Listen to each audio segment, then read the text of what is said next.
ख्वाजा साहब, कोई शर्म होती थी, कोई हया होती थी, कहाँ गई?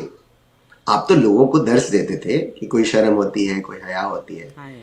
तो वो फिर इसका मतलब है होती थी, अब नहीं होती। आप किस कद्दर बेवकत हो रहे हैं इस वक्त। हर आदमी आपको आके उठ उठ के कुछ भी कह रहा है। वो ज़माने नादानी में हम इंडियन मूवीज़ देखा करते थे, तो उसमें एक कैरेक्टर को सब लोग पीटते हैं बुरी तरह से। तो वो कहता है कि हम कोई मंदिर का घंटा है, और उसका कॉन्टेक्स्ट ये है कि मंदिर के बाहर एक बैल लगी होती है, तो लोग जाते हुए उस बैल को बजाते हैं और फिर अंदर चले जाते हैं। तो ज़ाहिर है वो इट्स ओपन टू पब्लिक कि कोई भी आए और वो उसको बजाए। तो ख्वाजा साहब का इस वक्त वो वाला मामला बना हुआ है।